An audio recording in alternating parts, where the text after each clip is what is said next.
नारायण सरकार हरि भोले बाबा के सत्संग के दौरान मंगलवार को भगदड़ मचने से सैकड़ों लोगों की मौत हो गई है। क्या कहना, उसमें बच्चे महिलाएं भी? बहुत दुखद समाचार है कि कथा सत्संग में और इस तरह से सैकड़ों लोगों की मृत्यु हुई, जो बहुत ही दर्दनाक है।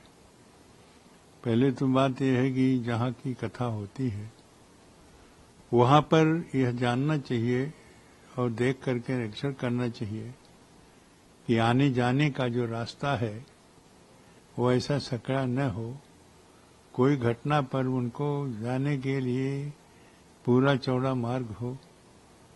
तो ये सारी बातें न करके जैसे तैसे लोग पंडाल लगा देते हैं और लगाने के बाद में वहाँ लोग आके अधिक से अधिक बैठ जाते हैं। उनको तो अंदाज रहता नहीं कितने लोग आ जाए, इसलिए वो सत्संग में वहाँ के अधिक से अधिक लोग सत्संग में पहुंचे, जिसके परिणाम स्वरूप भगदड़ में किस कारण से भगदड़ हुई पहले देखना ये है, उसकी जांच होगी और जांच में वो दोषी जो पाए जाएंगे वो उनको कठोर से कठोर दंड दिया जाए, क्योंकि इस प्रकार से कुछ अवांछनीय तत्व सत्संग में और कथा में प्रवेश कर जाते हैं और इस प्रवेश के बाद में वो ऐसी चाल चल देते हैं जिससे भगदड़ मच जाती है।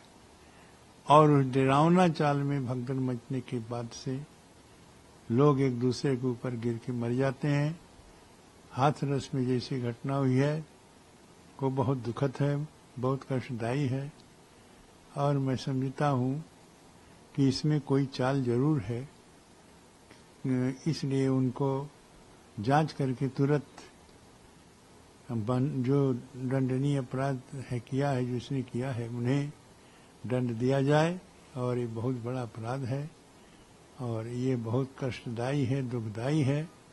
हमारे हृदय में बहुत ही दर्द है, क्योंकि ऐसी घटना जो सत्संग में गया हो और उसकी मृत्यु कर सत्संग के समाप्ति में भगदड़ में हो जाए, ये बहुत ही कष्टदायी है। इसके लिए मैं भगवान से यही निवेदन करता हूँ कि उन जो आत्माएं वहाँ जिनकी मृत्यु हो गई है उनके परिवार को शांति मिले, उनको स्वयं भगवान के चरणों में स्थान मिले। महाराज जी, हाथरस में एक बड़ी घटना है। भोले बाबा हरि नारायण सरकार की एक कथा चल रही थी, उसके अंदर सैकड़ों आदमी मर गए हैं, कथा सुनने गए थे। क्या कहना, सत्संग है? देखिए, बहुत दुखद है और मुझे लगता है कि ऐसी घटनाओं से सरकार को सबक लेना चाहिए। और वहाँ के जो प्रशासन है, जब इतनी सारी भीड़ आ रही थी तो उसके लिए उन्हें सुविधाओं को सुनिश्चित करना चाहिए था। प्रशासन की मुझे लगता है कि इसमें लापरवाही है और जो लोग सत्संग कराते हैं, जो समितियां हैं, वो भी इसके लिए जिम्मेदार हैं कि इतने लोग अगर आ रहे हैं तो उनको कम से कम सुरक्षा व्यवस्था मिलनी चाहिए, क्योंकि ये बहुत दुखद घटना है कि कोई कथा और सत्संग में जाए और भगदड़ में उसकी मृत्यु हो जाए। मैं इस पर बहुत खेद प्रकट करता हूं और चाहूंगा कि भविष्य में अन्य जितनी होने वाली कथाएं हैं या इस प्रकार की रैलियां हैं, उसके लिए प्रशासन से पूरी तरह से परमिशन और उसकी चाक चौबंद व्यवस्था हो, तभी ऐसे कार्यक्रमों को अनुमति दी जाए। बहुत दुखद है जो आत्माएं हैं, मृत आत्माएं हैं, उनके लिए मैं भगवान श्री राम से प्रार्थना करूंगा कि उन्हें शांति प्रदान करे और उनके परिवार को दुख सहने की क्षमता प्रदान करे। महाराज, हाथरस भोले बाबा के सत्संग में सैकड़ों श्रद्धालुओं की मौत हो गई है, सत्संग सुनने गए थे। ओम शांति इति परमात्मने नमः। बहुत दुखद घटना हाथरस में घटित हुई है, क्योंकि जितने भी लोग थे सब आध्यात्मिक शिव चर्चा में सम्मिलित होने गए थे। भगदड़ के दौरान जो भगदड़ हुआ उसमें जो लोगों की संख्या बढ़ते जा रही है, जो जिसमें घायल हैं, ज्यादा महिलाएं, बच्चे और युवा बुजुर्ग सभी वर्ग के लोग हैं। मैं मानता हूं कि धर्म रक्षक सेनानी हैं और ये लोग जो जिन्होंने धर्म के लिए अपनी, लेकिन चूंकि जो घटना घटित हुई है उससे पूरे देश में एक आश्चर्यचकित कर देने वाली घटना है। पूरे देश में एक अलग ही वातावरण फैला हुआ है, दुख का वातावरण फैला हुआ है। लोग हतप्रभ हैं कि इस प्रकार से कैसे हो गया। इसकी उच्च स्तरीय जांच होनी चाहिए।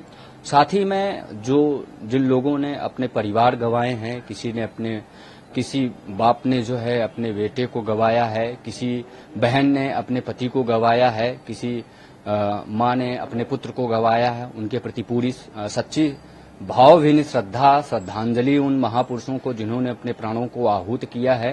साथ ही उत्तर प्रदेश सरकार से मैं निवेदन करते हुए प्रार्थना करता हूं कि पूर्ण रूप से इसमें उनका सहयोग किया जाए, हर प्रकार से आर्थिक, सामाजिक, और इसमें उच्च स्तरीय जांच की जाए कि इस प्रकार से कैसे घटना घटित हुई जिसमें भगदड़ मच गया और भगदड़ के दौरान उनको अपने प्राणों को आहूत करना पड़ा। ऐसे धर्म रक्षक सेनानियों को मैं सत बार प्रणाम करता हूं और निश्चित ही बहुत दुखद घटना है जिसको शब्दों में व्यक्त कर पाना शायद ही बस में नहीं है। श्री रामलला सरकार से मैं अयोध्या से दिवाकराचार्य महाराज श्री रामलला सरकार से अपने श्री चरणों में प्रार्थना मुद्रा में होते हुए निवेदन करता हूं कि भगवान इन सभी महापुरुषों को अपने श्री चरणों में स्थान दे, ईश्वर इन्हें सद्गति प्रदान करवाए। निश्चित यह दुखद घटना है, इसको शब्दों में व्यक्त कर पाना संभव नहीं है। बहुत दुखद घटना है, इसकी उच्च स्तरीय जांच होनी चाहिए। यदि इसमें कोई षड्यंत्र हुआ है या कोई दोषी पाया जाता है उसके ऊपर कड़ी से कड़ी कार्यवाही सुनिश्चित की जानी चाहिए।